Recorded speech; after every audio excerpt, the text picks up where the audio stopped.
ये गर्व, yes sir.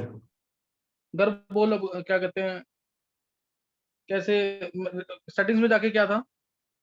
Sir आपको वो करना पड़ेगा, मतलब अटेंडीज को भी शेयर करने का ऑप्शन अलाउ करना पड़ेगा। एक मिनट यार, show name and participant join.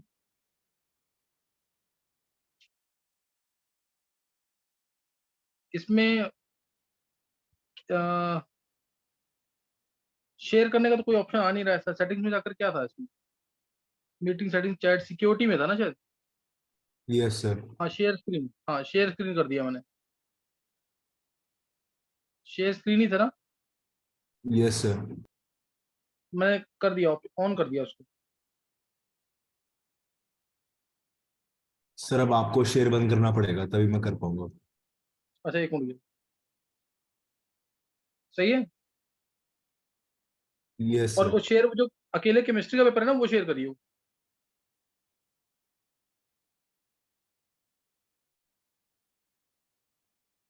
Sir visible है।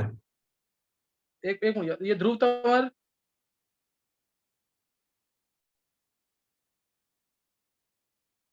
हाँ विजिबल है।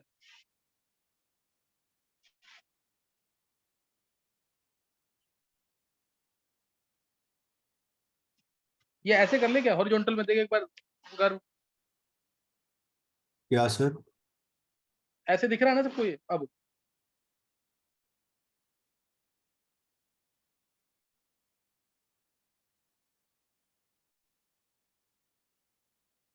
ये इसमें अब मेरे को ऑप्शन दे कि मैं लिखने लिखने का, ये यहीं पे है क्या? ये सर वहीं पे होगा। में सर वो माइक के ऊपर आएगा। माइक के ऊपर, इसमें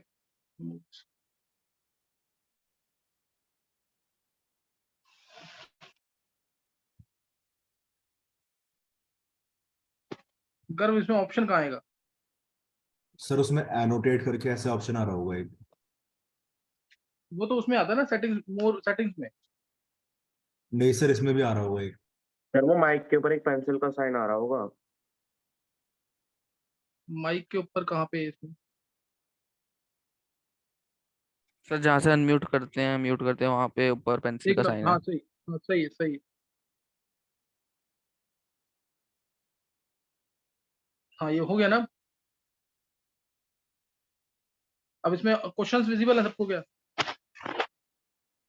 यस सर। चलो अब इसमें फर्स्ट क्वेश्चन जो है, गर्व एक बार कर लेना। हाँ ये वेदांत आ गए क्लास में, वेदांत,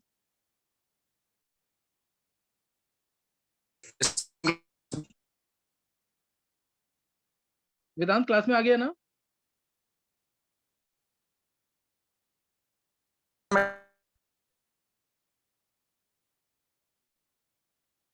चलो एक बार जल्दी से सुन लेंगे एक बार। हेलो, ये सर आवाज आ रही है मेरी? हाँ हाँ वेदांत सही है। वेदांत आंसर कोई हो ना, आंसर को याद होंगे, अगर मैं पूछूंगा तो बता दियो मेरे को, ऐसे ध्यान है कुछ कुछ आंसर सही है जो तेरे साथ डिस्कस किया है। सही है वेदांत? Yes sir, yes. हाँ हाँ, ये फर्स्ट क्वेश्चन है, ध्यान देंगे। फर्स्ट क्वेश्चन ये, हाँ फर्स्ट क्वेश्चन सबको दिख रहा है ना? ये unit found by attachment of a base to first, ये first position of sugar is known as nucleoside. सबसे पहले तो ना ये बायोमोलिक्यूल्स का क्वेश्चन है। ये क्या नाम है गर्व, तूने सेम पेपर शो ये किया है, क्या कहते हैं, जो मैंने तेरे को भेजा था केमिस्ट्री का अलग से? सर आपने जो पीडीएफ भेजा था ये वो वाला है? वो नहीं है क्या जो मैंने एक अलग से भेजा था पेपर केमिस्ट्री का? नहीं सर, फोटोज वाला नहीं है ये। फोटोज वाला कर सकता है शेयर क्या? ये सर एक बार ट्राई करता हूँ। जल्दी कर दे बोला। फोटो वाला इसी में था, नीचे इसी में क्वेश्चन थे। एक एक में भी कर रहा है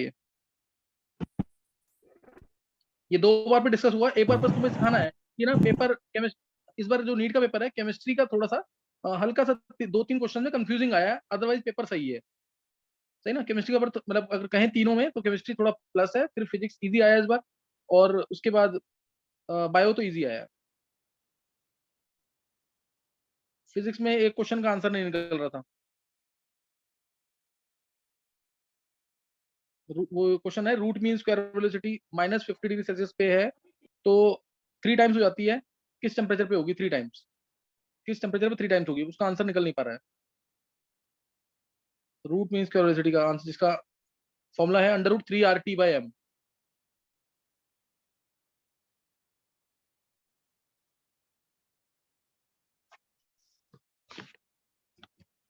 दिशा,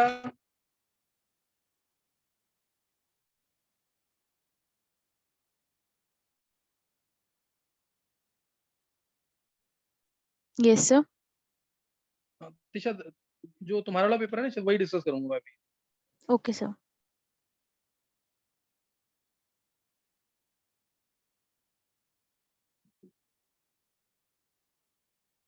गर्व, ये सर मैं एक बार डाउनलोड कर रहा हूँ फोटोज को। अच्छा अच्छा, सर उस एक्टिवेशन एनर्जी वाले का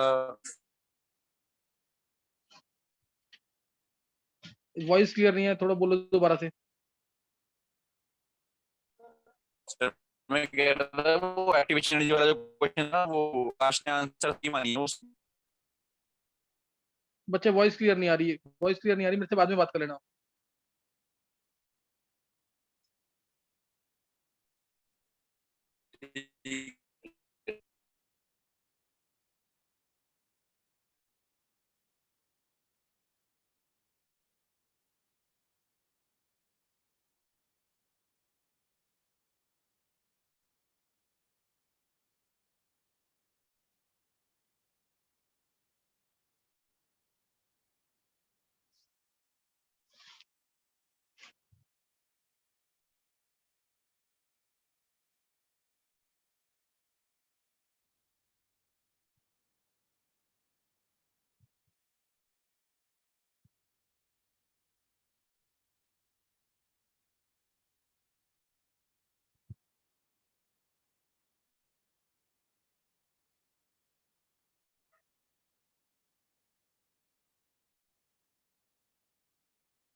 काजल, अभी हो पाएगा? टाइम हो गया ना, तो मैं टेस्ट ले लूंगा इसके बाद ही।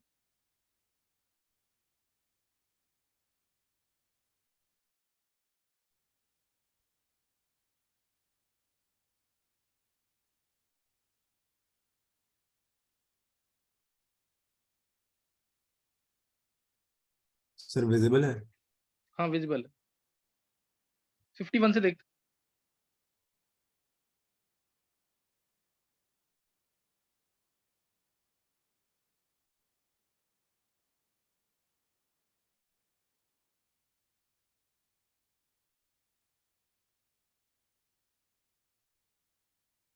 हो गया गर्व? ये सर 51 आ गया। अच्छा, अब क्वेश्चन सबको दिख रहा है?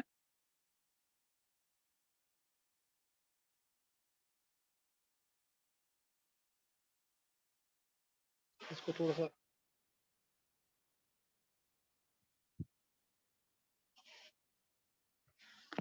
क्वेश्चन सबको विजिबल, क्वेश्चन इसमें दिख नहीं रहा, गर्व थोड़ा इसको थोड़ा एक्सपैंड कर दे इसको। हाँ,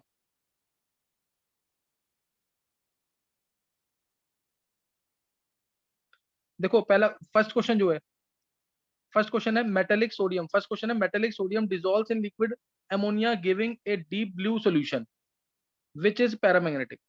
ये एस ब्लॉक का क्वेश्चन है, सही ना, एस ब्लॉक का क्वेश्चन है। मेटेलिक सोडियम में डिसॉल्व करता है अमोनिया के अंदर, डीप ब्लू सॉल्यूशन आती है और पैरामैग्नेटिक होती है। रिएक्शन सबको पता होगी है, M+X+Y NH3 gives M+NH3 whole X plus ammoniated electron, plus मिलते हैं एमोनेटेड इलेक्ट्रॉन्स। तो जो कलर आता है इसका डीप ब्लू कलर, वो किसकी वजह से आता है? एमोनेटेड इलेक्ट्रॉन्स की वजह से, जब वो एक्साइट डी एक्साइट होते हैं, तो इसकी वजह से कलर आता है। अब इसने रीजन में क्या लिखा हुआ है? The deep blue colour is due to formation of amide. तो डीप ब्लू कलर जो है फॉर्मेशन ऑफ एमाइड की वजह से है, वो सही नहीं है, सही ना, ये सही नहीं है, तो इसके आंसर का ये नहीं आएगा। क्लियर है कि नहीं है? तो इसका आंसर ये नहीं है, तो आंसर क्या बन जाएगा इसका? चलो हाँ वेदांत, हाँ वेदांत, हाँ कुछ नहीं होता, कुछ नहीं होता। तो नहीं आता तो अगर लीव हो जाता तो लीव कर ना। अच्छा अच्छा, कुछ नहीं, चल तू देख ले, जैसे भी हुए ना वैसे कर। हाँ सही। हाँ अच्छा, मतलब पहली स्टेटमेंट को सही मान रहे हो ना? च- चल सही है अभी जो एनटीए के आंसर आएंगे तब पता लगेगा मैं। सही।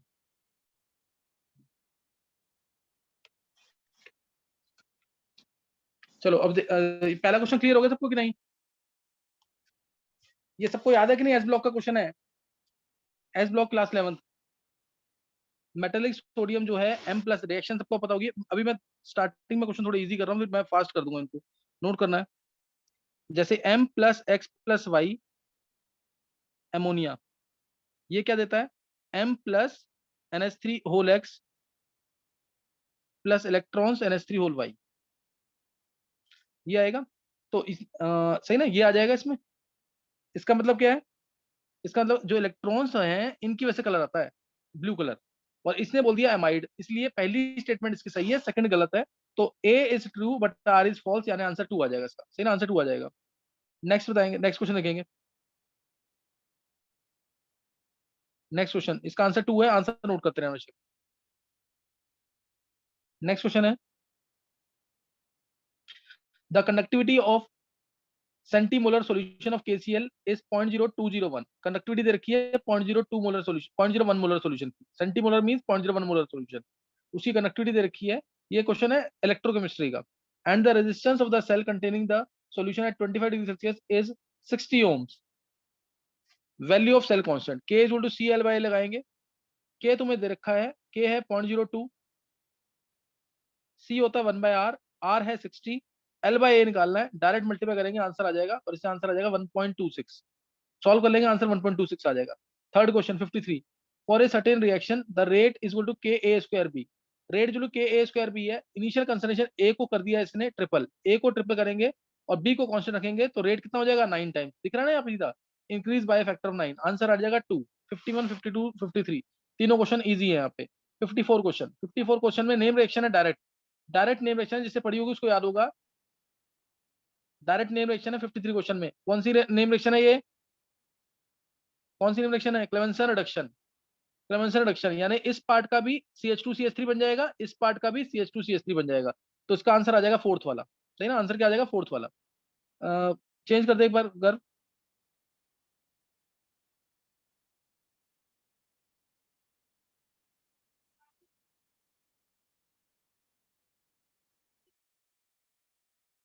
Next question, next question, which one is an example of heterogeneous catalysis? Heterogeneous catalysis का कौन सा एग्जांपल है? पहला तो हाइड्रोलिसिस ऑफ शुगर है, हाइड्रोलिसिस ऑफ शुगर, ये तो हेटेरोजेनस का एग्जांपल नहीं है। क्यों? हाइड्रोलिसिस ऑफ शुगर मतलब C12H22O11 प्लस H2SO4 के प्रेजेंस में, तो सब ये लिक्विड फॉर्म में, एक्वस फॉर्म में है, इसलिए ये हेटेरोलिसिस का एग्जांपल नहीं है। हेटेरोलिसिस मतलब कैटलिस्ट जब डिफरेंट फेज में होगा देन रिएक्टेंट्स, ये सरफेस केमिस्ट्री का क्वेश्चन है, तो इसलिए ये नहीं है। फिर decomposition of ozone, decomposition of ozone in NO, देखो हर क्वेश्चन से सीखने को मिलेगा कुछ ना कुछ, नोट जरूर करते रहना साथ साथ। Decomposition of ozone in presence of nitrogen monoxide, nitrogen monoxide जो है अगर ओजोन डालते हैं इसके अंदर तो NO2 प्लस O2 मिलता है, तो इसमें कैटलिस्ट नहीं है कोई भी, तो ये एग्जांपल नहीं है कैटलिसिस का। फिर कॉम्बिनेशन ऑफ N2 और H2, ये सबको पता होगा, हेबर्स प्रोसेस याद किया था ना 11th क्लास में, आयरन के ऑक्साइड्स के प्रेजेंस में, तो ये हेटेरोजेनस कैटलिस्ट का एग्जांपल है। इस क्वेश्चन को सरफेस केमिस्ट्री का कह सकते हैं, सरफेस केमिस्ट्री।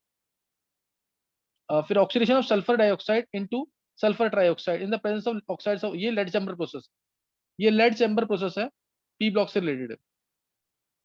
50, इसका आंसर 3 आ जाएगा। 56 क्वेश्चन, फिर असर्शन रीजन का क्वेश्चन है। असर्शन है इसकी, helium is used in to dilute oxygen in diving apparatus, helium dilute करता है ऑक्सीजन को, हीलियम गैस डालते हैं तो डाइल्यूट करके ऑक्सीजन गैस को। फिर helium has high solubility in oxygen, reason में helium has high solubility in oxygen, देखो इसको इसमें रीजन तो नहीं होगा, रीजन इसका प्रॉपर मान नहीं सकते, क्योंकि ना ये पहली ए स्टेटमेंट जो है एनसीईआरटी में दे रखी है फिर भी, कि helium is used to dilute oxygen in diving apparatus, और helium has high solubility in O2, helium has high solubility in O2। ये हो सकता है करेक्ट रीजन, क्योंकि हीलियम भी नॉन पोलर है और ऑक्सीजन भी नॉन पोलर है, तो ये करेक्ट हो सकता है। तो इसका आंसर थोड़ा सा कॉन्ट्राडिक्टरी होगा, इसका आंसर थोड़ा कॉन्ट्राडिक्टरी होगा। तो इसमें आंसर मेरे अकॉर्डिंग जो होना चाहिए, helium has high solubility in oxygen लिखा ना, इसका आंसर ये मान के रखना कि ए और हाई सॉल्युबिलिटी, देखो जो हम एनसीईआरटी में पढ़ते हैं why helium is used in diving apparatus, उसका आंसर क्या है, because of its less solubility in blood. तो उसका जो एनसीईआरटी में एक लाइन लिखी हुई है कि helium is used to dilute oxygen in diving apparatus, ये लाइन करेक्ट है। दूसरी लाइन जो है helium has high solubility in oxygen, helium has high solubility in oxygen, ये गर्भ क्या बोलेगा इसमें?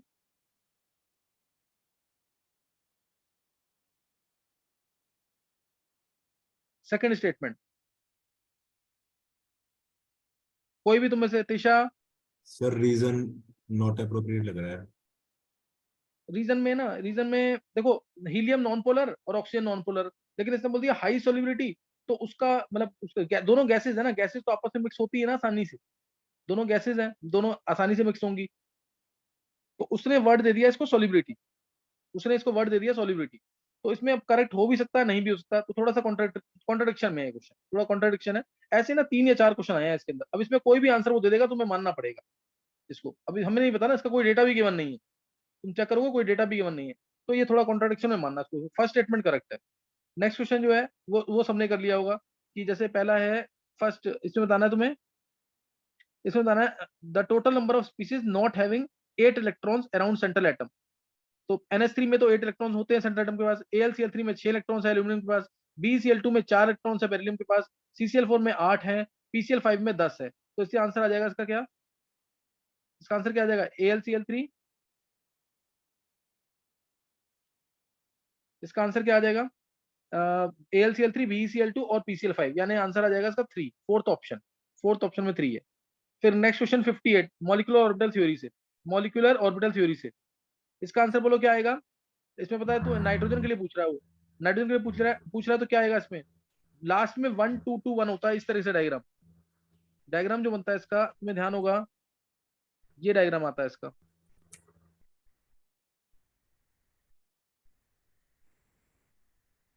वन टू टू और 1, ये सिग्मा 2p z होता है। यहाँ पे pi star 2px, pi star 2py, यहाँ पे पाई, यहाँ पाई, और इधर क्या आता है? सिग्मा 2pz, ये पाई 2px पाई 2py। अब इसके अकॉर्डिंग आंसर मैच करना कौन सा आ रहा है? सबसे ज्यादा एनर्जी सिग्मा स्टार 2pz की, उसके बाद पाई स्टार 2px और पाई स्टार 2py के बराबर, फिर सिग्मा 2pz की कम। शायद फोर्थ ऑप्शन आ रहा है, एक बार चेक करना, फोर्थ ऑप्शन आ रहा है ना इसमें, अगर देखे एक बार,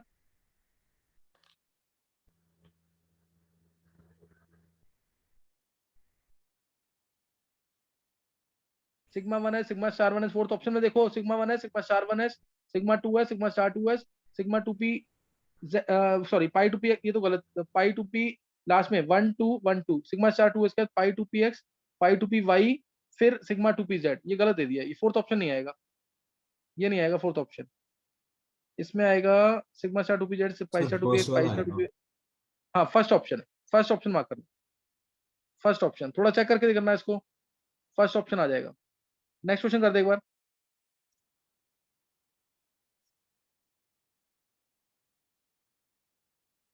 अब देखो, एमओटी के शॉर्टकट से क्वेश्चन नहीं होगा, अब ये डायग्राम पूछिए ना इसने, शॉर्टकट से बॉन्ड ऑर्डर निकालना सिखा रहा है, शॉर्टकट से हर कोई करेगा तो फिर गड़बड़ हो सकती है, शॉर्टकट से नहीं करना है हर चीज को।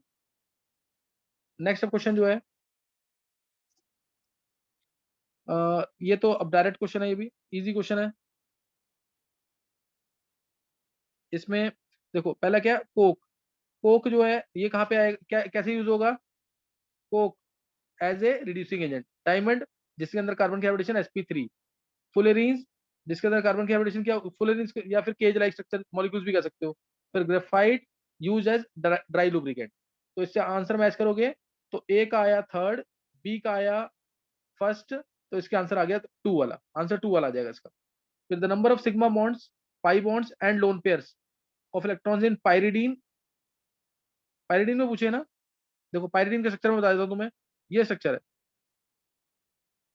एन, ये तो लोन पेयर तो इसके पास एक आएगा ही, पाई बॉन्ड्स 3 है और सिग्मा बॉन्ड्स, अब इसी से चेक कर लो, आंसर आ जाएगा तुम्हारा।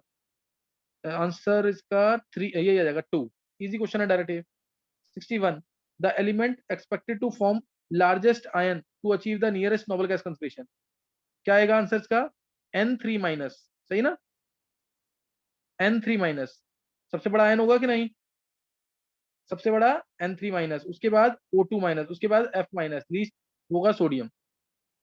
नेक्स्ट, सोडियम को कंपेयर कर नहीं सकते क्योंकि ये आयन की बात कर रहा है,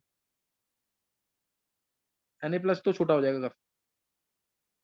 अच्छा, उसका 62 क्वेश्चन, रिएक्शन, ये क्वेश्चन बहुत अच्छा है, अगर तुम्हें ध्यान हो तो मैंने करा रखा है इसमें ऑर्गेनिक के अंदर last year. A reaction can have zero activation energy, या कैन हैव बोला ऐसे, कैन हैव, तो ये याद है तुम्हें केस टर्मिनेशन वाला, चेन टर्मिनेशन में 2Cl रेडिकल गिव Cl2, ये अपने आप ही पहुंच जाता नीचे, यार आगे केस की नहीं, ये यहाँ से जीरो एक्टिवेशन एनर्जी वाला मैकेनिज्म में कराया हुआ है, तो ये पॉसिबिलिटी है सिर्फ, अदरवाइज रिएक्शन की जीरो एक्टिवेशन एनर्जी नहीं होती है, अगर जीरो हो गई तो K=A हो जाएगा।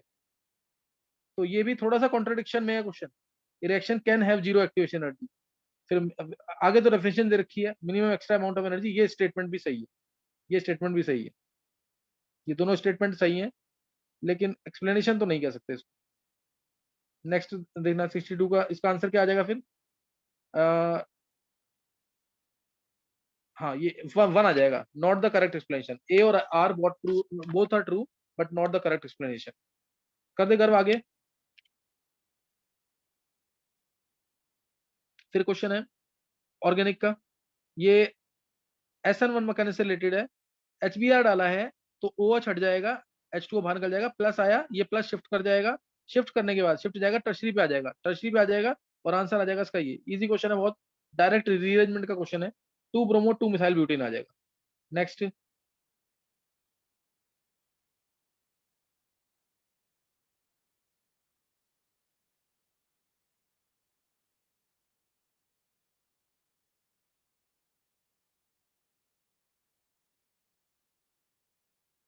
नेक्स्ट क्वेश्चन है क्वेश्चन नंबर 64, फिर असर्शन रीजनिंग का क्वेश्चन है।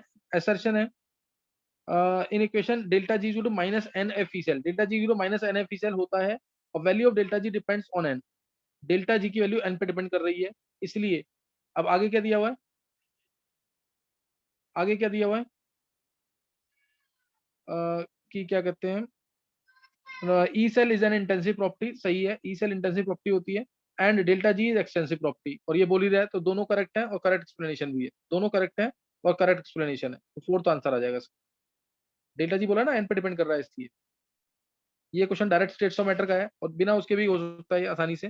Which among the following is correct graphical representation of Boyle's law, Boyle's law का करेक्ट एक्सप्रेशन, पहला ग्राफ दिया है, बॉयल्स लॉ सबको पता है P इक्वल टू K होता है at constant temperature, PV equal to K है एट कांस्टेंट टेंपरेचर, यानी P equal to K by V, 1/V का ग्राफ बना सकते हैं, P वर्सेस 1/V का ग्राफ बनाएंगे तो स्ट्रेट लाइन आएगा, स्ट्रेट लाइन आएगा, और T1 T2 T3 दे रखा है, तो तुम किसी भी 1/V को कांस्टेंट मान करके चेक कर लो, 1/V कांस्टेंट माना तो ये बहुत ज्यादा है, ये बहुत ज्यादा है, P से चेक कर लो, जब प्रेशर ज्यादा तो टेम्परेचर ज्यादा होना चाहिए, यानी T3 greater than T2 greater than T1, ये भी करेक्ट है, T3 greater than T2 greater than T1, ये भी करेक्ट है, तो इसलिए आंसर ए तो होना चाहिए इसका। बाकी अगर तुम चेक करोगे, बाकी ऑप्शन चेक करोगे, अगर देख एक बार कर,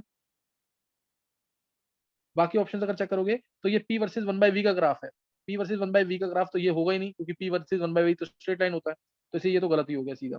ऐसे ही बाकी चेक करें ना, P वर्सेस V का ग्राफ, P वर्सेस T का ग्राफ, ये सब चेक करना, इसमें कुछ ना कुछ फॉल्स आ जाएगा, तो इसलिए आंसर ए ऑप्शन आ जाएगा, आंसर इसका 1 आएगा डायरेक्ट। नेक्स्ट क्वेश्चन कर ले एक बार गर्व।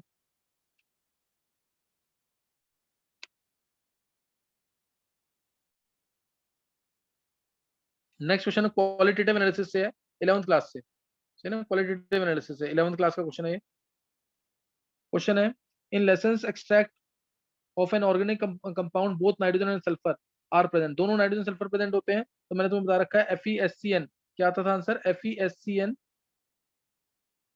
होल थ्राइस, याद आ गया कि नहीं है, या FeSCN6 3 negative, blood red colouration आती थी इसकी, यानी Fe पे चार्ज आना चाहिए +3 और SCN होना चाहिए, तो ऑप्शन इसका तुम देखोगे थर्ड वाला दे रखा है सीधा, थर्ड वाला आंसर एनसीईआरटी में दे रखा है FeSCN 2+, FeSCN 2+। नेक्स्ट क्वेश्चन 67 में पहली रिएक्शन है सैंडमियर रिएक्शन। सैंडमियर रिएक्शन के बाद सैंडमियर रिएक्शन N2Cl है, Cu2Br2 HBr डाला तो Br ब्रोमोबेंजीन आ जाएगा। ब्रोमोबेंजीन में मैग्नीशियम ट्राइथर डाला तो फिनाइल मैग्नीशियम ब्रोमाइड आ जाएगा, फिनाइल मैग्नीशियम ब्रोमाइड ये आ जाएगा। और इसमें H2O डाल देंगे तो Zerewitinoff's active hydrogen determination 11th class की रिएक्शन है, आंसर आएगा बेंजीन, आंसर आ जाएगा बेंजीन। तो बेंजीन आंसर आ जाएगा इसमें, सही है। नेक्स्ट क्वेश्चन देखेंगे। नेक्स्ट क्वेश्चन है select the correct statement from the following. इसमें करेक्ट स्टेटमेंट, ये थोड़ा एक्सपैंड कर दे इसको।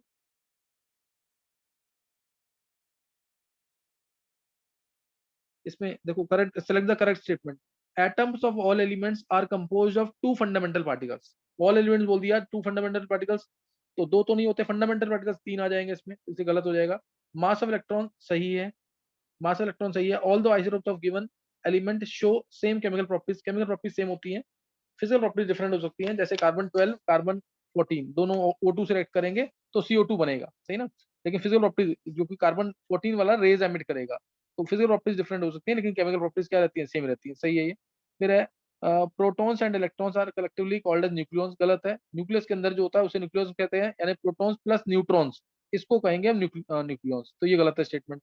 Dalton's atomic theory regarded the atom as an ultimate particle of matter, तो ये भी करेक्ट है। तो इसलिए गलत कौन कौन से वो चेक कर लो, सी और डी आ रहा है ना गलत, कौन कौन सी गलत आई है, करेक्ट स्टेटमेंट बोली है, करेक्ट करेक्ट कौन कौन सी है, ए बी और ई। एक बार चेक करना कौन सी करेक्ट आई है। नहीं नहीं, ए तो गलत है ना, बी है करेक्ट, बी सी और ई, बी सी और ई करेक्ट है, यानी थर्ड थर्ड आ जाएगा, बी सी ई। नेक्स्ट दिखाना।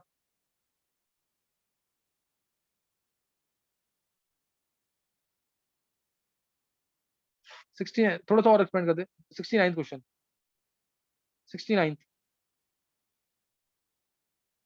A compound is formed by 2 elements A and B.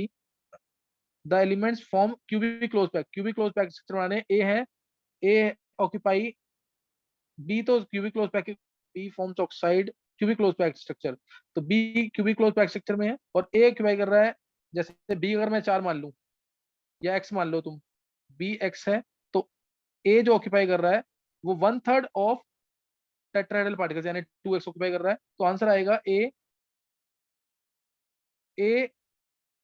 2/3 B1, तो आंसर A 2 B3 आया है, यानी 2 + 3 5 आंसर आ जाएगा, टोटल एटम्स बताने से 5 आ जाएगा आंसर।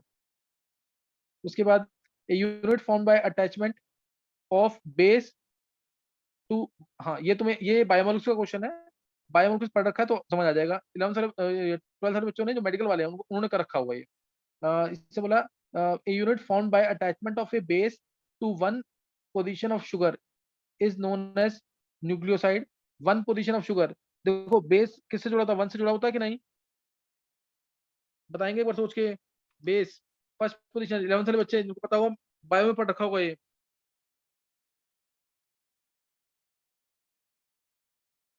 जुड़ा होता है, ये करेक्ट स्टेटमेंट है। और when nucleoside is linked to phosphorus acid, यहीं पे गलत हो गया, फॉस्फोरस एसिड नहीं है, फॉस्फोरिक एसिड होता है H3PO4 एट 5 पोजीशन, पोजीशन सही है लेकिन एसिड का नाम गलत लिख दिया, फॉस्फोरस एसिड लिख दिया, इससे ये गलत है। तो आंसर इसका पहली स्टेटमेंट करेक्ट है, दूसरी रॉन्ग है, पहली स्टेटमेंट करेक्ट है, दूसरी रॉन्ग है।